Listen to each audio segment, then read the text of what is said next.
चलिए शुरुआत कर लेते हैं कमोडिटी 10 बजे की। 10 मिनट में आपको बता देते हैं फटाफट से कि एग्री में कहां पर एक्शन है। मसालों में जीरे में खरीदारी बढ़ती जा रही है, 26,700 के ऊपर पहुंच चुका है। त्योहारी मांग है, थोड़ी बहुत इंडस्ट्रियल डिमांड भी निकल कर आ रही है, उसका फायदा मिला है। 26,700 रुपए के ऊपर अब पहुंच चुका है। धनिया की बात करें तो 7300 के आसपास बरकरार है। अच्छी रिकवरी के बाद कल हल्की मुनाफा वसूली दिखी है, लेकिन अब जो मॉइस्चर कॉन्टेंट है वो अब यहां पर धनिया में कम हो रहे हैं, उसका फायदा यहां पर मिलने की उम्मीद है। थोड़ी बाइंग अच्छी निकल सकती है। हल्दी 14,400 के नीचे कल मुनाफा वसूली दिखी, लेकिन अभी भी जो अराइवल्स है वो मंडियों में काफ़ी कम है, उसका फ़ायदा आगे चल के हल्दी को मिल सकता है। ग्वार सीड ग्वारगम अच्छी तेज़ी अब दिख रही है, 11,250 के ऊपर निकल चुका है। लंबे समय के बाद अब अपने ट्रेडिंग रेंज के ऊपर ये वायदा निकला है। कहा जा रहा है कि इस बार जो ग्वार की खेती है वहाँ पर कई इलाके हैं जहाँ पर डैमेज की खबर है। कुछ इलाकों में बारिश की वजह से, कुछ में बारिश की कमी की वजह से, अलग अलग क्षेत्र हैं वहाँ पर। कुछ सिंचित क्षेत्र है और कुछ बारानी एरिया है जहाँ पर पानी नहीं होती है ज़्यादा, वहाँ पानी पे ही, बारिश के ही पानी पे निर्भर है। तो वैसे एरिया में भी काफ़ी डैमेज हुआ है फसलों को लेकर। ग्वार सिर्फ 5,700 के करीब है। कैस्टर की बात करें तो लगातार यहां पर तेजी का ट्रेंड है, 6,620 के ऊपर आ चुका है। हाजी डिमांड की भी खबर यही है कि अच्छी मजबूती वहां पर दिख रही है। कैस्टर के बाद क्रूड सनफ्लावर ऑयल का वायदा देखें तो ये भी 1155 के ऊपर आ चुका है। कम सप्लाई इंटरनेशनल मार्केट में है और ये तेल बाकी खाने के तेल को भी सपोर्ट कर सकता है। सनफ्लावर के बाद कपास और कपास खली दोनों में कल नरमी दिखी थी, 1620 के आसपास आ चुका था, 0.5% गिरकर कपास, और कपास खली में 1% की गिरावट पिछले सत्र में दिखी, 3,000 के करीब ये वायदा ट्रेड कर रहा है। आखिरी काउंटर कॉटन वॉश ऑयल जहां पर कल 3.5% की जोरदार तेजी दिखी, 1,150 के ऊपर है। मांग मजबूत है, अच्छी डिमांड यहां पर निकल कर आ रही है। चलिए अपने मेहमान को जोड़ते हैं। रवि देवरा हैं हमारे साथ कुबर ग्रुप से। रवि जी, सबसे पहले जीरे में बताइए सर, अच्छी तेजी धीरे धीरे बढ़ रही है, 26,700 पे आ गया है, आगे क्या लग रहा है अब? जब से त्योहारी डिमांड काफी बेहतरीन आ रही है और सप्लाई थोड़ी हल्की सी कम हुई है मार्केट में। अभी मार्केट का फोकस अक्टूबर में जो फिर सोइंग के नंबर आएंगे इसके ऊपर जाएगा। अभी मार्केट ये मान के चल रहा है कि इतना ज्यादा ऑप्टिमिज्म सोइंग में नहीं रहेगा, इस हिसाब से प्राइसेस में एक अच्छी तेजी है। तो मेरे हिसाब से एक सेंटिमेंट वाइज मुझे लग रहा है कि ये जो थोड़ा शॉर्ट कवरिंग है शायद आज जारी रहे। 26,700 करीब बाई करे जीरे के अक्टूबर कॉन्ट्रैक्ट, स्टॉप लॉस लगाए 26,520 और अपर साइड 27,100 तक के लेवल आ सकते हैं। धनिया के फंडामेंटल्स क्या है सर, और भाव पर उसका क्या असर होने वाला है? 7,300 का भाव, क्या करना चाहिए यहाँ पर? डिमांड धीरे धीरे रिकवर हो रहा है, हालांकि सप्लाई जो एग्जिस्टिंग है वहां पे थोड़ा प्रेशर और काफी अच्छी रिकवरी भी आ चुके हैं। इन पर्टिकुलर प्राइसेस 6,800 से 7,300 आ चुके हैं। अभी मार्केट नए क्यूज के लिए थोड़ा ट्राई कर रहा है कि आगे जाके मींस के उसमें भी कैसे रावल, कैसे सोइंग, ये सब फैक्टर्स है वो काफी अच्छे काम करेंगे। अभी मुझे लग रहा है कि सेंसिटिविटी थोड़ी कंसोलिडेशन के एंड पर्टिकुलर एक रेंज बाउंड मोमेंटम ही रहेगा, बट अभी भी ऐसा व्यू पॉजिटिव है। I think by and dips का स्ट्रेटेजी रखे, 7,300 के करीब प्राइसेस ओपन हुए, बाय एंड डिप्स का स्ट्रेटेजी रखे, 7,250 पे बाय करे, 7,170 के स्टॉप लॉस के साथ, और अपर साइड मुझे लग रहा है कि 7,400 तक के लेवल आपको 1 से 2 ट्रेडिंग सेशन में दिखने चाहिए। हल्दी बताइए सर, हल्दी 14,400 के नीचे है, आगे की चाल कैसी रहेगी? हायर लेवल से थोड़ा मुनाफा वसूली का प्रेशर रहेगा, पर्टिकुलर जिस हिसाब से सोइंग नंबर आ रहे हैं, यील्ड भी अच्छी है, तो आई थिंक लग रहा है कि थोड़े बहुत वहां पे मुनाफा वसूली हायर लेवल पे हावी रहेगी। 14,500 के जितने करीब मिले, हल्दी का नेक्स्ट वायदा मन जो करंट अभी रनिंग कॉन्ट्रैक्ट है उसको सेल करे, स्टॉप लॉस लगाए, 14,600 एक छोटा स्टॉप लॉस होगा, और डाउन साइड 13,900 तक के लेवल की उम्मीद करनी चाहिए। चलिए हल्दी की बात हो गई, अब ग्वार में बताइए सर। ग्वार में अच्छी रफ्तार दिख रही है, जो ट्रेडिंग रेंज था उसके ऊपर अब आ चुका है, आगे बड़ी तेजी की उम्मीद और रखनी चाहिए क्या ग्वार में? जो अपना रेजिस्टेंस था काफी टाइम से 5,600 के ऊपर सस्टेन नहीं हो पा रहा था, आई थिंक ये अभी मंथ्स के सस्टेन हो रहा है। 11,200 पे गुआर गम भी सस्टेन नहीं हो पा रहा है, आज उसके ऊपर ट्रेड हो रहा है।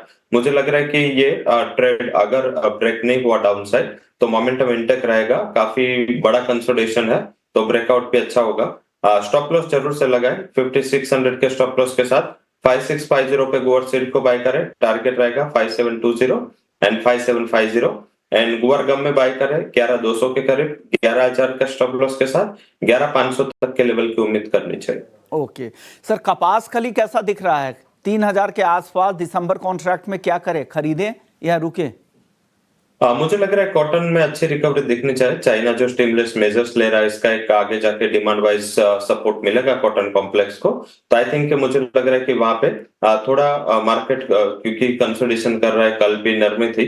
उसका बेसिक रीजन है क्योंकि काफी मंथ्स की मानसून एक्टिविटीज के बाद अच्छी यील्ड की उम्मीद मार्केट कर रहा है। But all over international support अच्छा है, तो वहां पे कॉटन कॉम्प्लेक्स मुझे पॉजिटिव दिख रहा है। कोकुड़ कपास खाली को बाय करें अभी करंट लेवल पे, स्टॉप लॉस लगाए अराउंड 2950 एंड टारगेट रहेगा 3100 का। एंड कपास में भी बाय कर सकते हैं 1610 के करीब, स्टॉप लॉस 1590 का लगाए और टारगेट 1640 का हो। आपको लग रहा है यहाँ दोनों ही काउंटर में तेजी की उम्मीद आप कर रहे हैं और चाइना से डिमांड निकलने की उम्मीद है। चलिए सर, अब नॉन एग्री मार्केट का रुख करते हैं। शुरुआत करते हैं गोल्ड और सिल्वर से। घरेलू बाजार में रिकॉर्ड के अब बेहद करीब पहुंच चुका है। 74,731 का रिकॉर्ड लेवल है, उससे अब बाजार बहुत दूर नहीं है, 200-250 पॉइंट की दूरी है। क्या लग रहा है आजकल में MCX पर भी सोना नया रिकॉर्ड बना सकता है क्या? इंटरनेशनल मार्केट में तो बन ही रहे हैं। जब से जियोपॉलिटिकल रिस्क थोड़े सीवियर होते जा रहे हैं, पर्टिकुलर जो इजराइल एंड हमास के बीच में अगर जल्दी से सॉल्यूशन नहीं होता तो इसकी सिचुएशन थोड़ी वर्स होगी। तो मुझे लग रहा है कि आराम से ये अपना जो हाई है वो क्रॉस कर सकता है, तो बाइंग का ही रिकमेंडेशन है। गोल्ड बाय करें, करंट लेवल चल रहा है 74,400 के करीब प्राइसेस चल रहे हैं। 400 पे बाय करें, स्टॉप लॉस लगे 74,210 का और अपर साइड 74,800 तक के लेवल की उम्मीद करनी चाहिए। मुझे लग रहा है कि प्राइसेस में ये फर्मनेस है वो बनी रहेगी। ओके, तेजी बनी रहेगी। नया रिकॉर्ड घरेलू बाजार में भी जल्द बन सकता है। चांदी बताइए सर, कल की तेज गिरावट के बाद वापस से रिकवरी 90,000 के करीब, फिर से चांदी, अब क्या करें? आउट परफॉर्मेंस रहेगा। मुझे लग रहा है कि जो चाइना ने स्टिमुलस मेजर्स ले, इसका काफी अच्छा फायदा मेटल्स को मिल रहा है, तो आई थिंक इसको भी मिलना चाहिए। एंड अंडर परफॉर्मेंस के बाद ये कमोडिटी बाहर निकल सकते हैं। 89,900 पे प्राइसेस चल रहे हैं, बाय करें, स्टॉप लॉस 89,300 का लगाए, 90,780 तक के लेवल की उम्मीद करनी चाहिए। ओके, 90,780 रुपए तक चांदी जा सकती है। अभी भाव 90,000 के बेहद करीब है, यहां से करीब करीब 800 रुपए की तेजी और दिख रही है। क्रूड की बात करते हैं सर। अब ज्यादातर फैक्टर सपोर्टिव है, चाइना की चिंता थोड़ी कम हुई है इस राहत पैकेज के बाद, और साथ ही खाड़ी देशों में तनाव है, उसका भी फायदा क्रूड को मिल रहा है। क्या तेजी ये एक्सटेंड हो सकती है, आज जो ये तेजी दिख रही है क्रूड की? जरूर से एक्सटेंड होगी। आई थिंक जिस हिसाब से जियोपॉलिटिकल टेंशन बढ़ रहा है और एडेड फैक्टर चाइना का है, तो लग रहा है कि कमोडिटी में काफी अंडर परफॉर्मेंस किया है। तो आई थिंक थोड़ा वहां पे शॉर्ट कवरिंग रिकवरी भी आएगी। क्रूड के अक्टूबर फ्यूचर 5,940 पे बाय करें, 6,050 तक के टारगेट के लिए 5,870 के स्टॉप लॉस के साथ।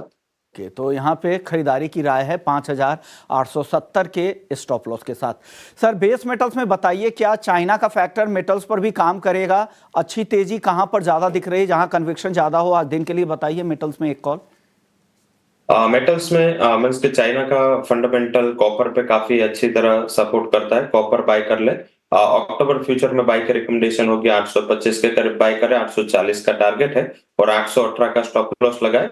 और दूसरी कमोडिटी होगी जिंक, काफी रियल एस्टेट के रिलेटेड भी मेजर्स है, अब वहां पे इक्विटी मार्केट के लिए भी मेजर्स है, as well as rate cut भी है। तो आई थिंक मुझे लग रहा है कि जिंक भी वहां पे रियल एस्टेट सेक्टर पे अच्छा परफॉर्म कर जाता है। 269 के करीब प्राइस चल रहे हैं, उसको आई थिंक बाय करना उचित रहेगा। अपर साइड जो टारगेट है वो रहेगा 275, स्टॉप लॉस जो है वो आपको लगाना है अराउंड 267 का।